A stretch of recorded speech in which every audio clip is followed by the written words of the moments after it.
Hi, welcome to AWANI. I'm Nasra Sid, and today we are coming to you from the Russian Embassy to have an exclusive conversation with the Ambassador to Malaysia, His Excellency Mr. Nail Latifov. It is truly an honor to be here as this exclusive conversation aims to provide deeper insights into the bilateral relations between Malaysia and Russia, as well as the broader dynamics that shape our cooperation on the global stage. So without further delay, joining me now is His Excellency Mr. Nail Latifov, the Russian Ambassador to Malaysia. So good morning, sir. Good morning, sir. Yeah, pleasure to meet you today. Yes, Thank you for coming. Yeah, so Mr. Nail, help me to understand better. So as this year is a very special year for Russian and Malaysia relationship as we celebrate years of bilateral diplomatic ties since the 1960s. So please share your views on this momentous occasion as an introduction to this interview. Okay, Ferry, thank you very much. First of all, I would like to stress that it's my honor and pleasure to meet you today in our embassy. And see, Russia always views Malaysia as a very reliable and time-tested partner. We established our relations back in the 60s of last century. And for all this period, our relations was based on the mutual understanding, mutual trust, and we developed our relations in different spheres. As concerning this year, I would like to state that it was a remarkable year for our relations, because this year we had first ever state visit of His Majesty King of Malaysia to Russia, and this year Honorable Prime Minister Anwar Ibrahim paid us an official visit to Russia. And we had bilateral talks on a higher level, and as a result of these talks we were able to reach some very important and promising agreements, which will be based for the further development of our relations as concerning in bilateral base and as on international area. We are ready to develop and deepen our cooperation in economic, in culture, in education sphere. We have some very good achievements this year, and hope we'll be able to develop our cooperation further in this sphere. And I would like to take this opportunity to congratulate Malaysia with the achievements as the chair of ASEAN. ASEAN also is a very important partner for Russia, because you know that Russia is the biggest part of Russia is in Asia Pacific, and this region, the security, the peace in this region is very important for us. And I hope that we will be able to cooperate with Malaysia in deepening and strengthening peace and security in this region. Oh, yeah, good, amazing. Also, another important aspect that I want to ask about the relationship is the presence of the Russian Cultural Center here in Kuala Lumpur. So, how large is the Russian community in Malaysia? How do you engage with them? We have more than approximately 2,000 our compatriots here in Russia, and some of them are studying in local universities, making business with Malaysian partners, teaching in some university. Our community is quite active, and the center of our community is so-called Organization of Compatriots, which consists of different Russian organizations which was created by Russian citizens who are living there. And of course, the center of our activity is the Russian Culture Center, which is located not far from here. I would like to invite our Malaysian friends to visit our cultural center, because we had regular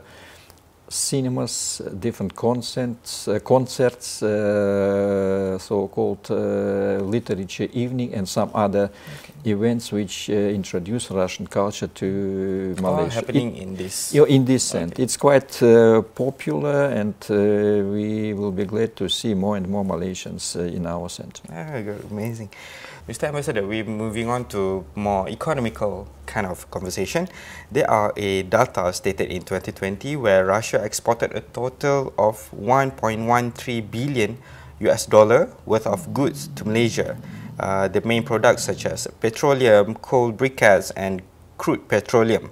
So it's clearly Russia is an important trade partner to Malaysia, and Malaysia has stated that development between the US and Russia should not disrupt bilateral trade. Although Malaysia remains neutral regarding the Ukraine crisis, so it had some impact on commodity prices and food security. So what assurance can Russia give to Malaysia that food security issues will be managed? See, first of all, I don't agree with the statement that this crisis influenced the prices of commodities, goods. I think, of course, there were some changes in these prices, but they were quite, first of all, they were quite natural because of inflation, and on the other hand, these changes was caused by the unilateral and unlawful restrictions which was implemented by United States and some other countries to Russia. Of course, it influenced the prices of goods not only exported from Russia but from other countries. But I would like to mention once more that the main reason of rise of price is the unilateral and unlawful restrictions which were imposed by United States and some other countries.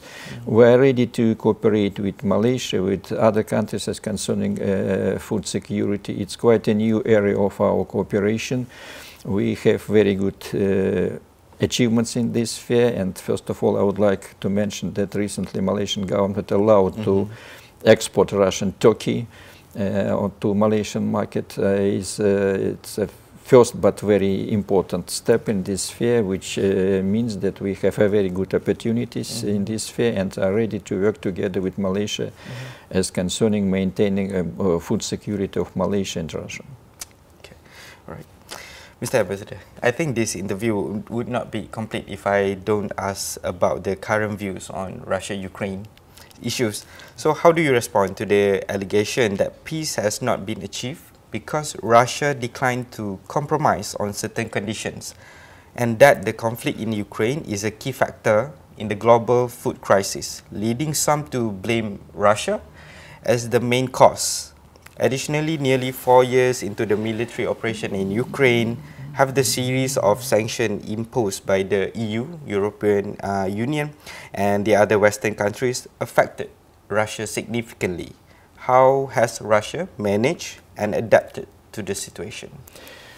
You see, of course, unilateral and unlawful Western sanctions influenced the Russian economy, but we were managed to overcome all the difficulties, and if I may say so, thanks to Western sanctions, Russia became one of the biggest food producers in the world. We have very good position in wheat production, meat and dairy and some other products, and are ready to cooperate with Malaysia and other countries on this issue.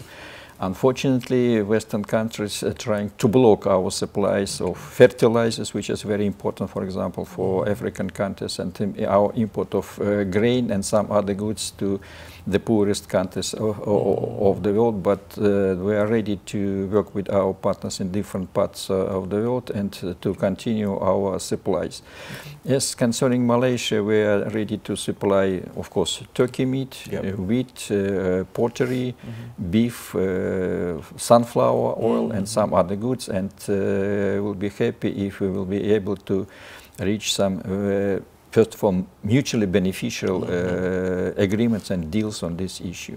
We are eager to import Malaysian tropical food, some other commodities, and hope such kind of cooperation will be mutually beneficial for our country. So it's basically one door being closed and 100 more being open for Yes, Russia. Yes, right. is it? Okay, last question from me, Mr. Ambassador. How do you view Malaysia's response to the development in Russia and Ukraine? As a key ASEAN member, Malaysia has so far avoided taking a strong or firm position against the military operation in Ukraine. What do you think is the reason? Is it because of strong diplomatic ties, economic consideration, or something else? You see, we highly appreciate Malaysian very neutral and not biased position on Ukrainian crisis issue. Okay. From the very beginning, Malaysia clearly understand, it seems to me, the causes of this crisis, and that's why Malaysia takes a non-biased and neutral position of this issue. I guess that is all the time that we had today. Thank you for your time, Mr. Ambassador, and for the thoughtful insights you have shared with us today. It's been a privilege to speak with you by one-to-one conversation and to better understand the bonding direction between Malaysia and Russia. And to our viewers, thank you for staying with us. I'm Nas Rashid, and this has been a special conversation with the Russian Ambassador to Malaysia, His Excellency Mr. Nail Latipov. Thank you for watching and see you again soon. Thank you.